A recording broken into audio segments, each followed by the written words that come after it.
Evangelho segundo Lucas, capítulo 5, versículos de 12 a 16.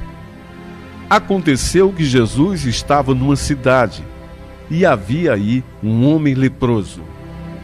Vendo Jesus, o homem caiu a seus pés e pediu: Senhor, se queres, tu tens o poder de me purificar. Jesus estendeu a mão, tocou nele e disse: Eu quero, fica purificado. E imediatamente a lepra o deixou. E Jesus recomendou-lhe: Não digas nada a ninguém. Vai mostrar-te ao sacerdote e oferece pela purificação o prescrito por Moisés como prova de tua cura. Não obstante sua fama ia crescendo, e numerosas multidões acorriam para ouvi-lo e serem curadas de suas enfermidades. Ele, porém, se retirava para lugares solitários e se entregava à oração.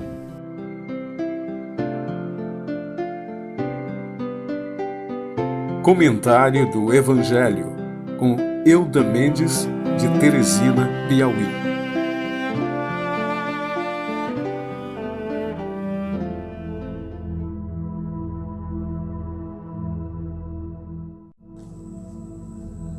Vinde, Espírito Santo, vem encher nossos corações com o teu poder, com o teu amor. Dai-nos a graça de sermos filhos e filhas orantes. Queridos irmãos, queridas irmãs, vamos falar hoje sobre esse tema: orai sem cessar. E esta palavra se encontra na primeira carta de São Paulo aos Tessalonicenses, no capítulo 5, no versículo 17. Orai sem cessar. Mas nós queremos, assim, entender a importância, a essência de estarmos sempre em oração. O Catecismo da Igreja Católica, ele diz para nós que a oração é uma relação, um relacionamento entre eu e Deus. Veja bem, no Catecismo, no parágrafo 2569, nos diz o seguinte: é sobretudo a partir da criação que se vive a oração. Por exemplo, logo no livro de Gênesis, o que acontece? Adão, ele ouve os passos do Senhor no jardim. Mesmo depois da queda, nós constatamos na palavra o diálogo entre o Senhor e Adão. Isso significa dizer que o pecado, ele não nos impede de orar, mas ele se torna, claro, uma dificuldade. Porque antes da queda não havia nenhum empecilho nesta relação, neste relacionamento entre o homem e seu Criador. Agora, após o pecado, aí nós vamos ver que já existe a dificuldade. O homem tem medo de Deus, se esconde de Deus, se distrai, tem preguiça, entre outras coisas.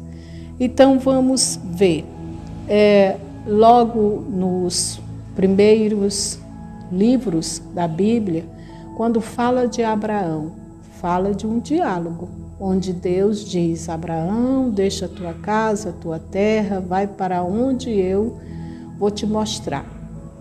É oração. Depois nós percebemos a oração de Abraão também com aqueles 3 homens que chegam e dizem para ele que dali a 1 ano ele terá um filho. É um diálogo, é oração. Nós temos também a oração de Jacó. Jacó que lutou com Deus. Nós temos a oração de Moisés, quando o Senhor fala com Moisés e o chama para libertar o seu povo. Nós temos também ainda, retornando em Gênesis, a oração também, o diálogo de Deus com o próprio Caim. E veja bem, o holocausto, o sacrifício, a oferta que se faz também a Deus é uma forma de oração. Então, se percorrermos as Escrituras, de Gênesis a Apocalipse, nós temos diálogo com Deus, nós temos vida de oração. Já no Catecismo, número 2572, diz também para nós: a oração restaura o homem à semelhança de Deus e o faz participar do poder do amor de Deus que salva a humanidade. Olha só, a oração restaura. Então, para nós que somos feridos, para nós que temos tantas desordens, desequilíbrios no nosso interior, o que é que nos levará à restauração do nosso ser? Uma vida de oração, uma vida de diálogo, um relacionamento constante, perseverante com o nosso Senhor. Diz também, neste mesmo parágrafo do Catecismo, que leva também o homem a participar do poder do amor que salva. Ou seja, quanto mais eu me relaciono com esse Deus, mais eu conheço o seu amor que salva, o seu amor que restaura, o seu amor que me ergue. Também no Catecismo, no capítulo 25, 9.1, Deus chama incansavelmente toda pessoa ao encontro com Ele. É aquela sede que Santo Agostinho fala. Meu coração tem sede de Deus. E esta sede é exatamente a oração. É ele também que vai dizer que a oração é o encontro da sede de Deus com a sede que o homem tem de Deus. É o encontro de duas sedes. E como é que nós saciamos a nossa sede? Naturalmente, com água. A nossa sede espiritual nós saciamos no encontro com Deus. E esse encontro se dá pela oração. Também ainda nos diz o Catecismo que a oração acompanha toda a história da salvação como um apelo recíproco entre Deus e o homem. E é isso mesmo. A oração acompanha toda a história da salvação. Toda a história que nos traz esta graça da restauração da nossa semelhança com Deus passa pela oração. E ainda nos diz que a oração é a vida do coração novo. Um coração novo, um coração que tem sede de Deus, um coração que busca a verdade, é um coração que ora. Então a vida do homem novo, da mulher nova, e quando nós falamos do homem novo, da mulher nova, é aquele homem e aquela mulher que se encontraram com a verdade, que é o Senhor. Esta vida, a vida deste homem e desta mulher, a vida deste coração é a oração. Quanto mais ora, mais vontade tem de orar. Quanto mais se encontra com o Senhor, mais tem vontade de o encontrar.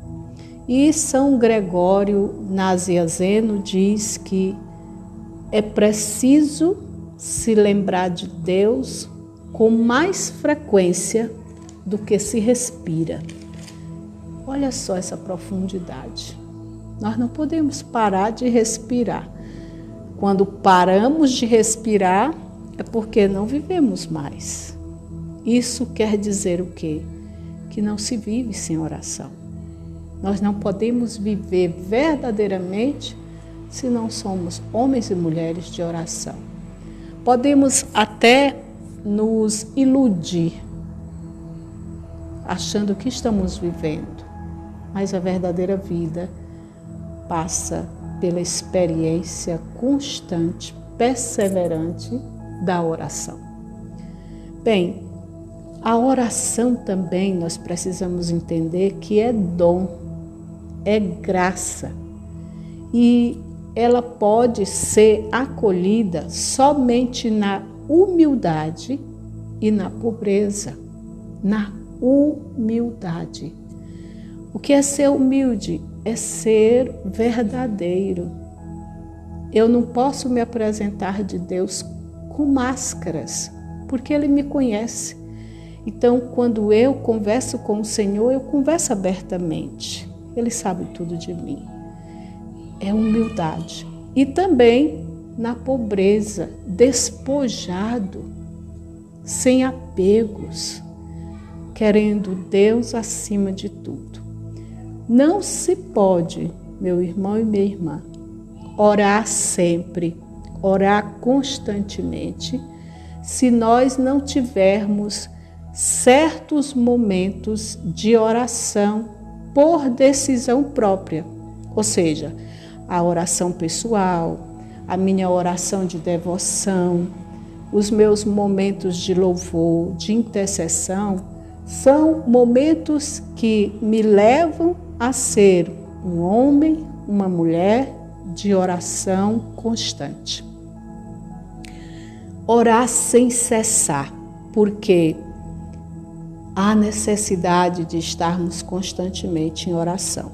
Mas veja bem, a oração, nos diz também a igreja, ela supõe um esforço e uma luta contra nós mesmos e contra o tentador. Não é só dizer, eu gosto de orar. Não. Nós lutamos contra nós mesmos. Nós lutamos, nós temos dificuldades para orar. Quais são as maiores dificuldades para orarmos? A distração. Quantas coisas tomam lugar na nossa vida de oração? Nós até nos propomos, tal momento, tal hora, eu vou me recolher para orar. Surge uma situação, surge outra, e nós vamos nos distraindo. E também, até mesmo, e principalmente, quando nós nos colocamos em oração, surge tantos pensamentos, tantas lembranças, tantos planos na nossa mente que é para nos tirar daquele encontro, daquela comunhão com o Senhor. A outra dificuldade é a aridez. É você se sentir seco, árido, sem vontade, sem sabor, sem gosto pela oração. Como combater tanto a distração e a aridez? Na fé. Na fé. Decididamente convicto que nosso Deus está conosco e quer se relacionar conosco. Então, na fé, na mudança de vida. Porque se você ora, se você tem tantas devoções, mas a sua vida continua da mesma forma, você não muda nada. Você é uma Gabriela, eu nasci assim, eu cresci assim, eu vou ser sempre assim? Não. A oração nos leva à transformação de nosso interior, da nossa vida, das nossas ações, da nossa palavra. Muitas vezes a nossa aridez é porque nós não estamos deixando que a oração nos transforme.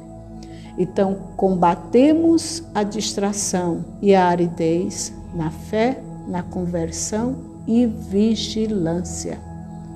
Não podemos nos encostar, nos acomodar e dizer, ontem eu rezei, hoje eu não rezo mais. Não. Cada dia é uma graça. Cada dia é um tempo para estarmos crescendo neste relacionamento com o Senhor. E nós temos, vamos dizer assim, duas tentações na nossa vida de oração. é a falta de fé, uma delas. E a outra é a assídia. O que é assídia?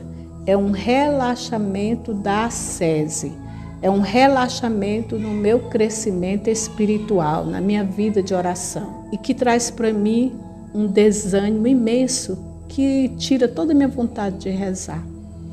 Então, eu sou tentada na falta de fé e sou tentada nessa questão do ânimo, de querer rezar mais, me aprofundar em oração.